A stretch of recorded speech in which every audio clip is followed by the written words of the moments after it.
Hello, everybody. Well, if you follow my YouTube, you know I cover FBI corruption a lot, the suppression of free speech, and corrupt judges. These are all signs of a growing police state, which is extremely concerning. It's the beginning of the removal of individual liberty in America, and this is something I think we need to pay a lot of attention to. Now, Dinesh D'Souza just came out with a new docudrama, which is in theaters this week, highlighting what is happening. It's called Police State. I posted an ad about it on my Instagram and actually had a message from a former Project Veritas staffer that we're going to bring on today and have a full discussion, because Project Veritas, as many of us know, was directly impacted by this growing police state in America. You may recall James O'Keefe and some of his staffers getting raided by the FBI for simply participating in journalism. Now, this message from the Project Veritas staffer said, "It's insane living this at work a few years ago. Been having some trouble getting my head out of the paranoia of it all. I went around town and found the government cars and spotted the folks following us around. Totally bizarre how obvious it all was. But then again, intimidation only has a potential if the subject knows they're being watched. This sort of state action, psychological warfare, needs to be outlawed." That's Andrew, who used to work with James O'Keefe. I'm going to bring him on real quick. Before he comes on, I want to show you guys Dinesh D'Souza's trailer for the new film. Donald Trump and the MAGA Republicans represent an extremism that threatens the very foundations of our republic. Chief Division Counsel and DOJ have approved a no-knock breach. We want the subject to be on display, doing the walk of shame, full visual impact. Any questions? Are we becoming a police state? Government told American citizens they couldn't go to church on Sunday. I've never seen anything like it. It may be the Russia other people grew up in, but not my America. FBI warrant, come to the door now! There's a heavy banging at my door. Open up! There's 15 marked units on my property. I got SWAT in the back of my house. They took a battering ram to my door. 6 a.m., I hear boom, boom, boom, and hear about 6 to 8 military-style soldiers, with the tallest one of them pointing an automatic rifle at my head. FBI, we have an arrest warrant! Shock you out of sleep, drag you out of your house half clothed, refuse to give you a warrant, ransack your house. Now I'm facing 15 years in federal prison for doing nothing other than exercising my right to free speech. I had no reason to be attacked. I hope that you remember Matt's name and the role you played in killing him. How did we give the state this kind of power? 9/11 changed everything. We're going to expand the Bureau from law enforcement to domestic intelligence. Legal shackles are now off. It used to be Islamic terrorism. That threat is kind of dissipated. Our focus is shifting. They're moving to domestic extremism. Really paints anybody who's right of center. What we need is a person to look at. And then we go find out what crime you did. If you're a pro-life, pro-family Catholic, they define you as radical. The demand for domestic terrorism vastly outstrips the supply. When candidate Trump came down the escalators, the government had a meltdown. We are going to drain the swamp. We'll see about that. You take on the intelligence community, they have 6 ways from Sunday at getting back at you. The Patriot Act and FISA were used against Donald Trump. Google literally rewrote their news algorithm based upon what Trump was doing so that they could get this guy. You just take out the word Russiagate and you put in COVID origins. You take out COVID origins and you put in Hunter Biden's laptop. You take that out and you put in January 6th.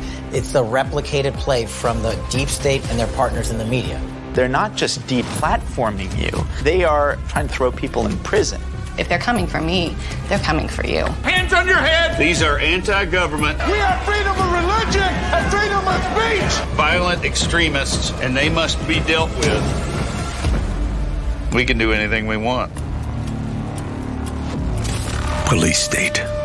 Exclusively in theaters October 23rd and 25th. Tickets sold only on policestatefilm.net.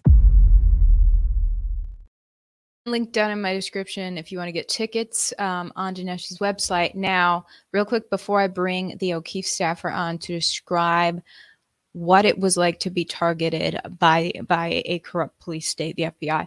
Real quick shout out to the sponsor of my coverage, National Gold Group, proud sponsor. The U.S. debt spike could ignite a long-term rally in gold. Since March of 2020, the U.S. added another $8 trillion in debt, and gold is up 50%.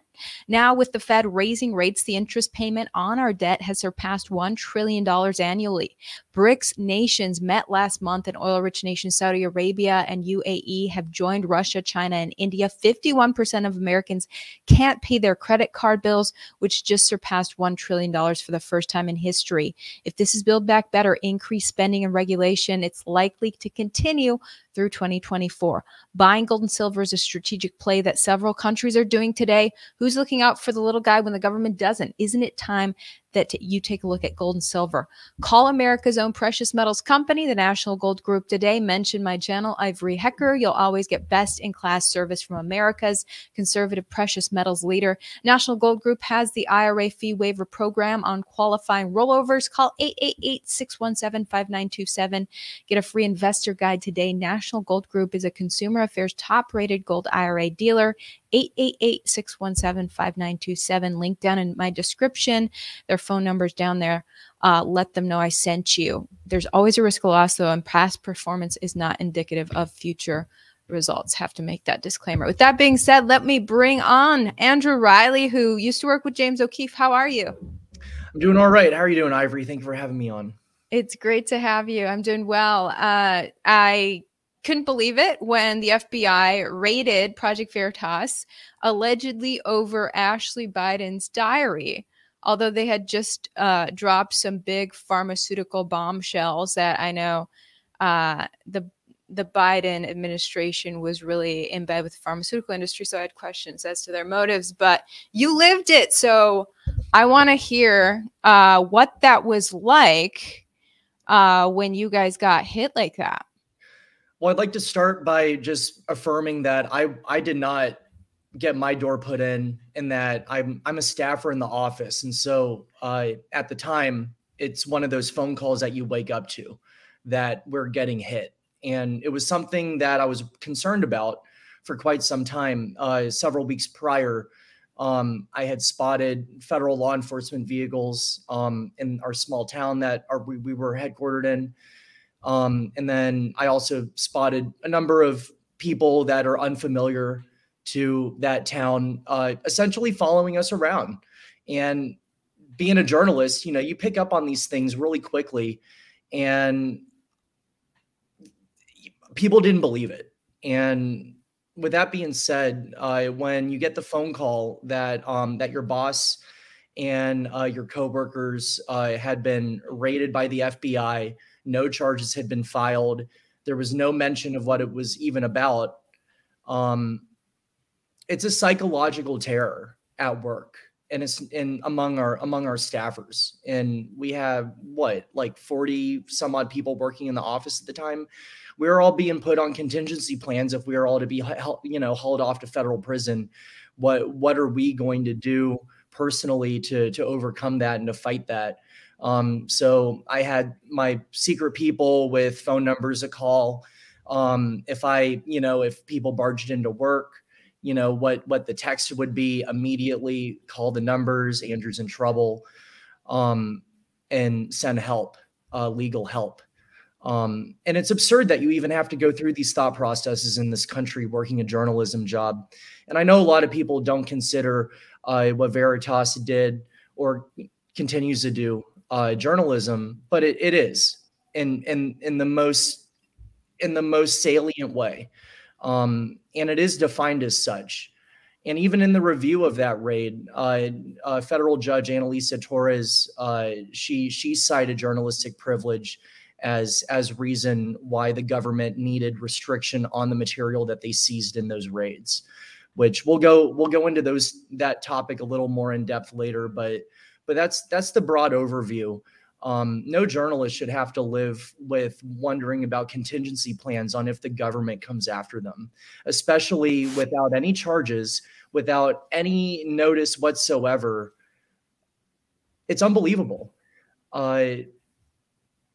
Blatantly against the First Amendment, as far as I can tell. It is, absolutely. And the scary thing is that it's not exclusive to Veritas, of course. We have parents, there are examples of parents at these school board meetings, of course, being treated very much the same way, right?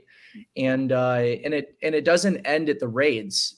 There are loopholes in federal law when it comes to the digital aspect of information that allows the government to blanket collect digital assets without notice. So I do not know if any of my material, digital material or information is continuing to be read or seized by the government. That includes my personal cell phone. That includes my personal email accounts.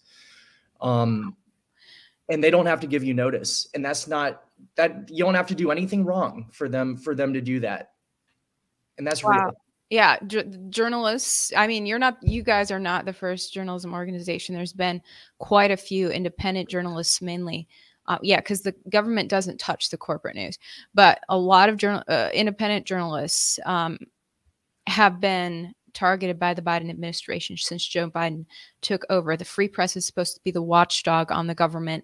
Corporate news has clearly not been the watchdog. They are deeply embedded with the government. So the only ones that can be a watchdog are now getting targeted by the organization that they are investigating, exposing, and covering. And it's not just the executive branch, the FBI, but the judicial branch. The judges are corrupt. Now, these are all signs of a police state, some China-esque situations. So James O'Keefe last year broke it down. You sent me this link to the Project Veritas YouTube about the DOJ spying on journalists and SDNY, that stands for Southern District of New York. So let me just play this clip. Has just obtained documents showing the SDNY was spying on Project Veritas journalists well before the FBI raided the homes of our journalists last November, secretly reading our emails, concealing that from the court in our case against the SDNY. This is a fundamental, intolerable abridgment of the First Amendment by the Department of Justice. In November 2021, the FBI raids our homes and seizes 47 electronic devices, including cell phones, laptops, and thumb drives. Within 5 days, U.S. District Court Judge Annalisa Torres ordered the Southern District of New York to pause its review of my devices, and within a month, ordered the SDNY to turn our seized materials over to a special master who would supervise the SDNY's review to protect our First Amendment and journalistic privileges. Recently obtained legal documents from Microsoft Corporation reveal that despite Judge Torres's orders, between November 2020 and April 2021, the Department of Justice went to 6 magistrates and obtained a series of secret warrants, orders, and a subpoena to surreptitiously collect privileged communications and contacts of 8 American journalists, myself included, from Microsoft.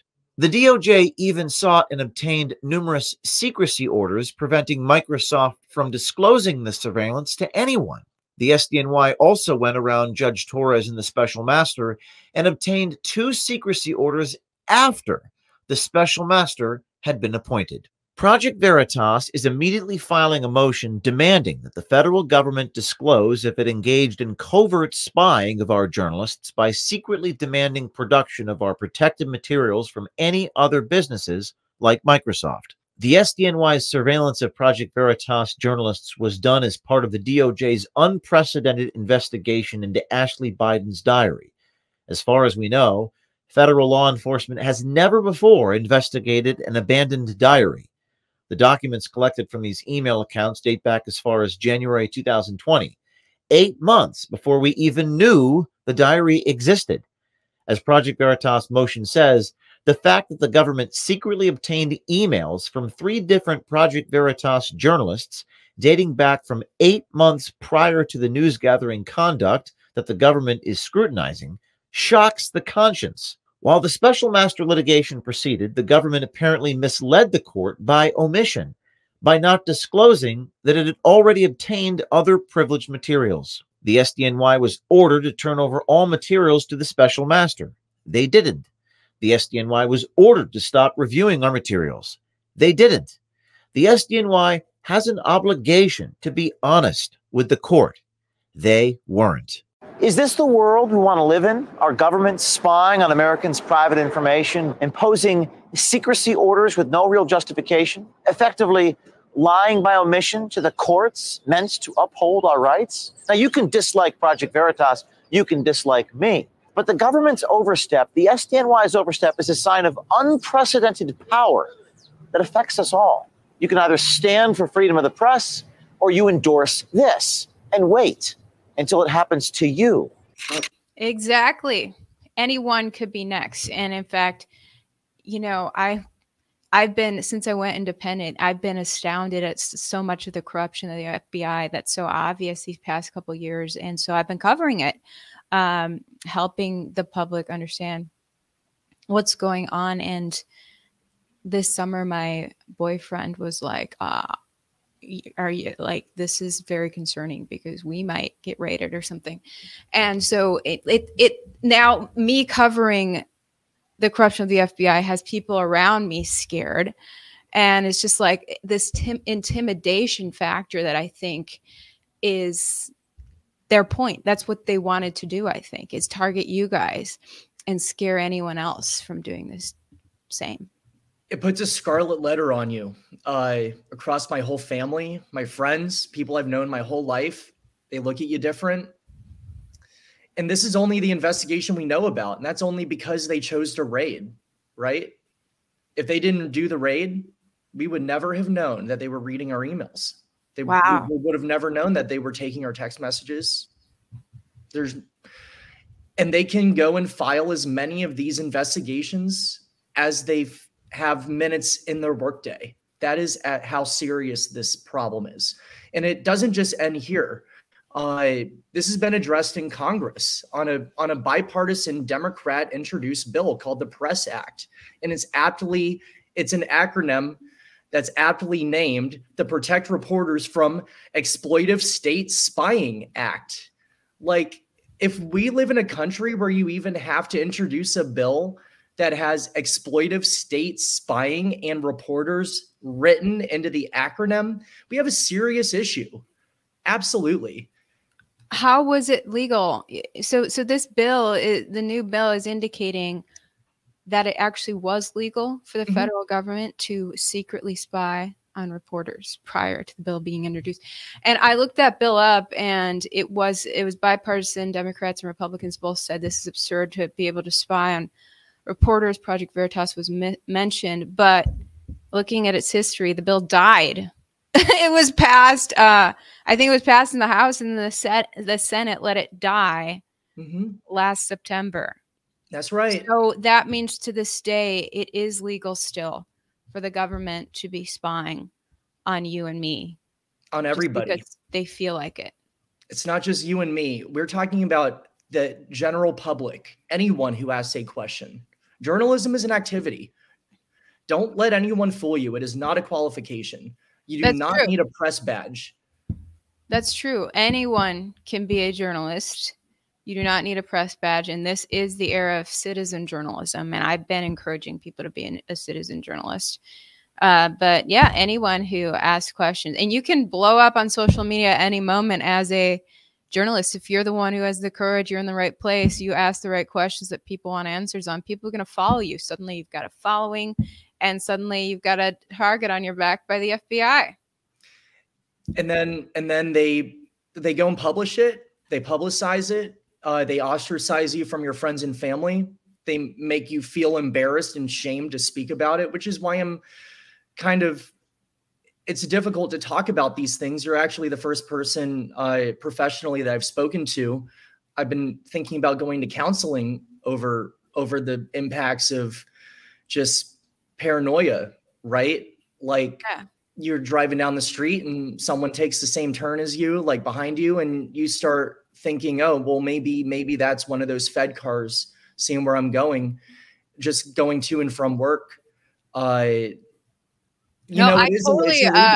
totally recommend therapy for stuff like you've gone through, but you've got to find a non-politicized therapist. I don't even know what I would tell them. Like, Oh, I'm paranoid. Like this is what I'm talking about. This is the intent behind these raids, and it's not and making an example out of people like my former boss James O'Keefe.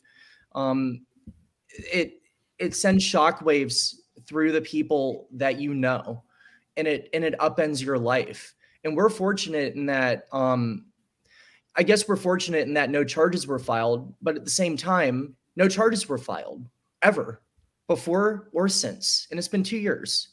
So because no crime was actually committed. I understand the original, the alleged crime was that you guys stole Ashley Biden's diary.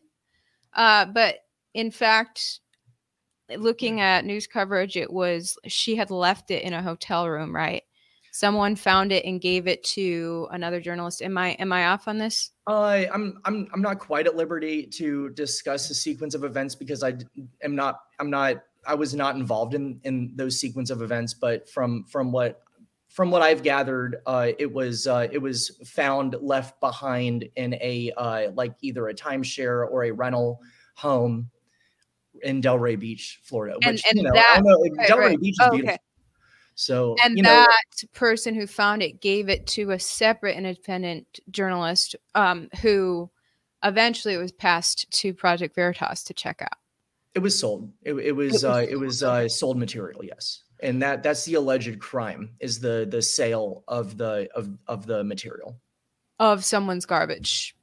I mean, she left it behind. Well, whether or not you want to classify it as garbage or not. That's true. It may not have been garbage. She may have forgotten it. And either way, the sale of information to a news media organization is not illegal. That is a Supreme Court case, Bartnicki v. Vopper. Everyone look it up. It is what qualifies a journalistic organization to purchase material for publish, even if it is stolen. But that organization cannot aid in the theft of that material. That's the caveat of the Supreme Court case, which Veritas was definitively not involved in that sale. And all they had to do was ask. They didn't have to go and intimidate and raid and go and park cars outside of our office, videoing us and following us around. And like whenever I go out, even today, someone might come up to me and start asking me questions about my job, my old job at Veritas. I am obligated to answer truthfully. I do not know if they are an FBI agent. And if I, as a former employee, lie to a federal agent in any capacity, that can wind me up in federal prison with a charge. Wow. So these are things that you start to live with. Well, this incentive for everyone to just be an upstanding person at all times, behind closed doors, in front of the public. Let's all just be upstanding people. I try to be anyway, but hearing that I might be being watched as well. Like, okay, let's give these guys a show and show how noble we are. Doing our best. But no, I know that that's nerve-wracking, and I think you totally should go to therapy for that. But this was such an obvious witch hunt because, well, first of all, this diary, it was published by the original person, the original journalist who got a hold of it, put out a story on it. And I read that story where he just posted pictures of the key pages. And she was talking about her sex addiction. And, when people have problems, they're told to journal about them. And she was trying to get to the root cause. And she's like, I don't know if it was probably not a good idea to shower, she said, with her dad when she was a child. But she never, there was nothing that I guess she showered with her dad when she was a small child, but there's nothing really profound in this thing, in this diary. It was already out to the public on this guy's original post. And so it's clear to me that the DOJ must have come after you guys to get a hold of your phones, your documents, and figure out what else you guys were looking at. Well, right. And that's I hate to discuss the diary, they call it colloquially a diary. It's a rehab journal, right? I hate to discuss it because I'm so far removed from that episode in this saga.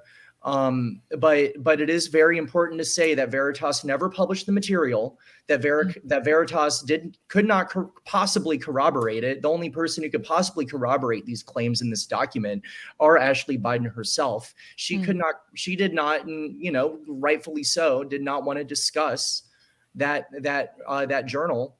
Right. And so Veritas did not publish the material. And this all happened way before I started working there. Yeah, I read this and I was like, this is not really newsworthy.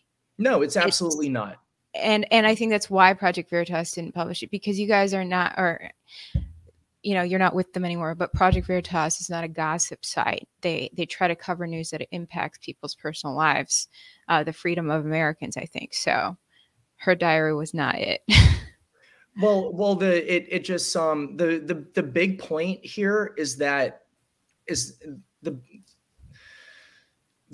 biggest point here is that the diary is irrelevant to the process in which the government went about collecting information on this case. Completely irrelevant. The overreach of the federal government in blanket collecting emails going back 8 months before this episode even began in 2020 at Veritas. This is exactly what the government and the Press Act is trying to pass a law to prohibit the government's ability to do that to people. And it's not just Veritas that has its information collected. I would like to make a note and say Adam Goldman at the New York Times years ago, he had his emails seized by the government over a story he was working on. So it's not just alternative media either. And that's probably why it's a Democrat sponsored bill, bipartisan bill, but it also concerns legacy media. And the intimidation prohibits legacy media professionals from doing investigations that Veritas then has to go and do, because the legacy media just simply won't cover it. And so the intimidation is far reaching, and it creates an atmosphere in which journalists cannot operate. They cannot truthfully operate. They cannot ask questions. They cannot dig deep. And it's not just the independent people. It's also the corporate people. We just got to get more slick on how to continue. I mean, we've got to boost up our courage, and then we have to find ways to continue to investigate those in authority who we allegedly voted for or were appointed by those we voted for. We've got to keep investigating them, but we have to have more courage, and we have to have more stealth in getting to the truth of what these people are up to.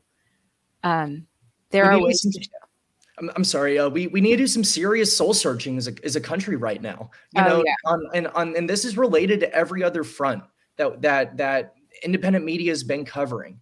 And the quote in the video is that it shocks the conscience, and that's precisely what Dinesh D'Souza's documentary does. It shocks the conscience how widespread this is and how significant this is. I don't think people know, or I don't think people are aware of or truly understand the significance of blanket surveillance in the United States. People are not paying attention. Edward Snowden literally risked his entire life to expose this in 2013, but people are not paying attention.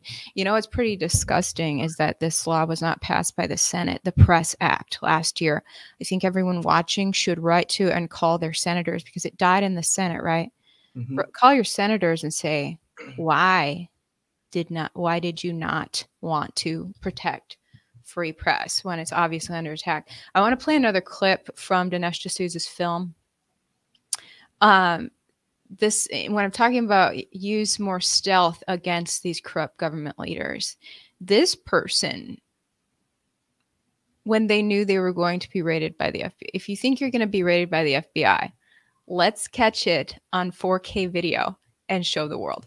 Now, this is what this guy did.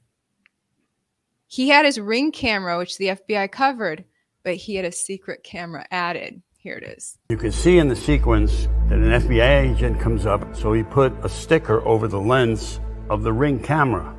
What he didn't know is that the peephole on the door was also a camera. If you have a legal search warrant and you're walking into a property, why are they neutralizing the cameras?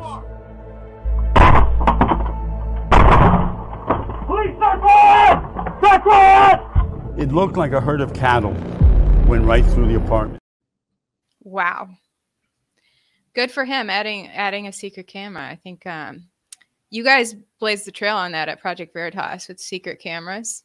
Well, actually, one of our journalist coworkers who was raided, he was able to activate his hidden camera prior to their entering, and I was one of the editors on that video when we received it.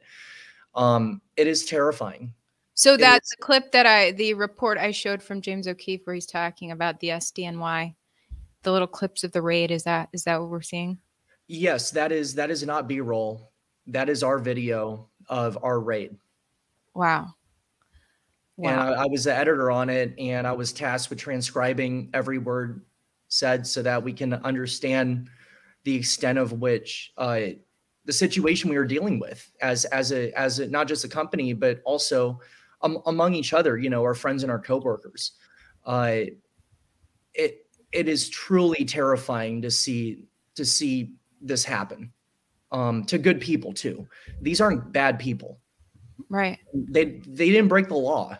Let me make that clear. Nobody broke the law in the circumstance that we're talking about, and in so many circumstances that people have been victimized by this psychological horror. Right? You could be a mom, you could be a school teacher, you could even be a representative in your own city council, speaking out about what you view as a wrong course of action. You can have your material seized without your knowledge by the government, and I'm not talking about the NSA.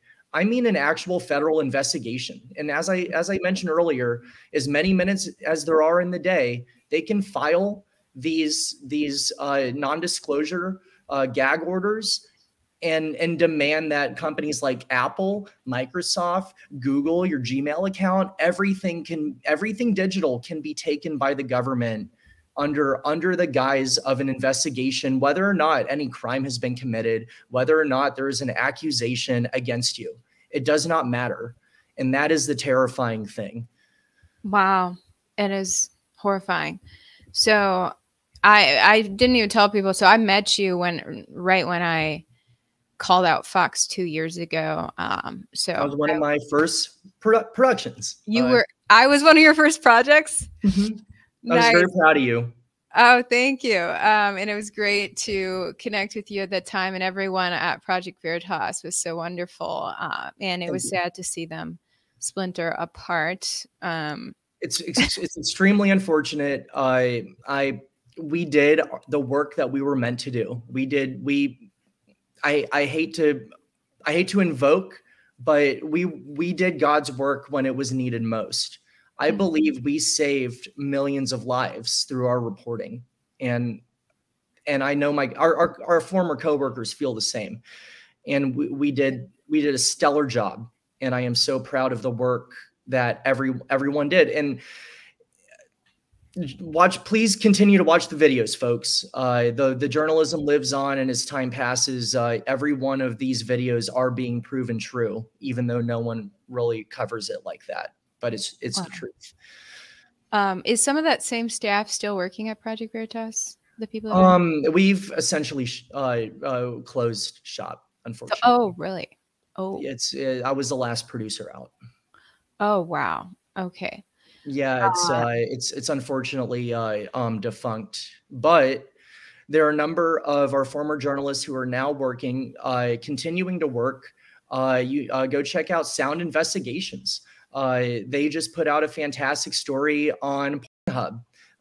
One of our former journalists at Veritas went undercover, met with executives at MindGeek and then their parent company, discussing loopholes in their upload contracts that allows non-consensual and underage video uploads for profit. Wow. And so Arden Young, given her the biggest shout out in the world, landed that multi-million view video. And then that is being throttled on social media right now. And her account's being throttled on social media. And the revelation from the Twitter files and the cooperation between social media and independent journalists to either limit or outright censor or just completely shadow ban content. They're going through that right now with this story. So I encourage your viewers to check them out. And of course, it would be more proper for me to shout out James's new venture, OMG. So you can also give them a follow and keep watching undercover stories coming out of these independent organizations. It is more important today, now more than ever, to give these people a like, follow, and share, because the government and the media complex is all out against all the independent journalists. So I think we got to start going back to people's actual websites like we used to, because the social media gets so censored. What was their website again? It's called Sound Investigations. And then that was the Hub story. And then, of course, continue to follow James's work with O'Keefe Media Group. That is OMG. Awesome. All right. Well, best of luck to you, Andrew. I hope that your future is bright. It was so great meeting you. It was so good seeing you. Thank you for having me on to discuss this very important topic. And I'm looking forward to continuing to work. I am unemployed right now, which is great. Wow. I really needed is it? I needed some time to unwind from this. It's been so true. Several years on the bandwagon doing this work. It can screw with your head a little bit, and the psychological plight of journalists who are not really given the time of day by the general public. I wish there was a little more of a community that we could all go to talk about the psychological impacts of not just the stories that we put out and the impact in these poor people who are suffering across this amazing country, but also now the persecution by our own government, when all we want is for them to help. That's it. Yeah. So, well, my audience is really wonderful people. If they want to reach out to you at all, should I put my put your Instagram down below, or? That would be fine. So I work in music and entertainment journalism. So my Instagram is full of music and bands. And I believe in changing the world, not just through journalism, but also through music and bringing people together. And that through the last couple of years of such horrible news stories coming out into the public eye, I really think that music and community are paths forward that we can forge a new social contract among each other, and that we can be okay to disagree as long as we have like these foundational, like these foundations together, right? Of liberty and freedom of speech. And that's what music is. Music is journalism too. I love that. Totally. I love that so much. Okay. I'll put your Instagram down below. Well, thank you, Ivory. Yes. Thanks so much for coming on, and blessings to you. Keep in touch. Talk to you later. Blessings.